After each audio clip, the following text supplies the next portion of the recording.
Cison di Valmarino, nel cuore delle colline del Prosecco fra Valdobbiadene e Vittorio Veneto. Non solo uno splendido borgo medievale dominato da Castelbrando, ma anche un impegnativo terreno di gara per il campionato italiano sprint 2011 di orientamento. Siamo felicissimi che gli organizzatori abbiano scelto il nostro comune come sede proprio di questa gara a livello nazionale. Devo dire che la speranza nostra era che chi partecipa a questa gara poi possa ritornare come turista. Al via 700 orientisti provenienti da tutta Italia per il campionato sprint con la maggiore partecipazione di sempre. Una grande organizzazione, è il secondo campionato italiano che ospitiamo dopo Campomulo, dove a gennaio abbiamo organizzato i campionati di scio. E quindi il Veneto più che mai protagonista. Non voglio dimenticare che poi ad agosto ospiteremo mondiali. Siamo due società, il Miane e il Tarzo, che si sono uniti a formare l'Orientini Prealpi.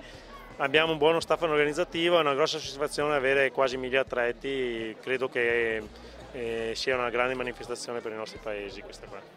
La sprint si è confermata ancora una volta una gara veloce ed adrenalinica e non è un caso che la vittoria fra le donne senior sia andata ad una specialista delle distanze brevi come l'emiliana Michela Guizzardi. La gara è stata interessante, molto divertente, con una partenza in bosco e la scelta lunga ha messo subito pressione. Allora, ho deciso di andare bassa, di fare una scelta sicura, che mi ha permesso poi di entrare in gara più tranquillamente e fare la parte più tecnica centrale già avviata. La sprint è quella tra le 3 specialità che mi ha dato maggiori soddisfazioni negli ultimi anni.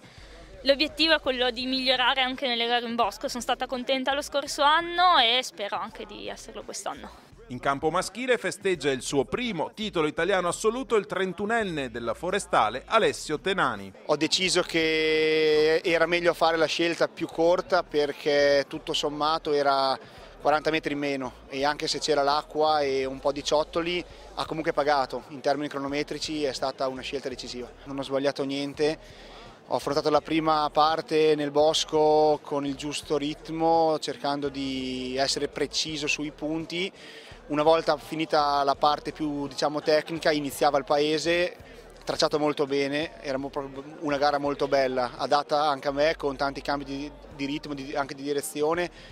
Sono arrivato negli ultimi punti particolarmente fresco fisicamente, quindi ho anche spinto e penso che in tutta la gara potrei togliere 5 secondi o 10, proprio una gara perfetta. Dai boschi di Cison di Valmarino arriva dunque un'altra bella cartolina per l'Orienteering Veneto, da sempre ai vertici del movimento con carta e bussola. A metà maggio a Interbec ad Asiago avremo anche il campionato italiano middle e quindi una stagione che è iniziata assolutamente all'insegna dei grandi eventi. Chiaro che con l'attività regionale abbiamo tutti gli impegni con i campionati regionali, quindi saremo a Bosco Chiesa Nuova per la specialità marathon, saremo a Tonezza a fine maggio con la long distance e poi concludiamo con il campionato regionale a Fonzaso a ottobre. Ricordo fra l'altro che quest'anno il vero campione regionale verrà assegnato in una forma un po' particolare con una classifica a punteggio che premierà l'atleta più completo.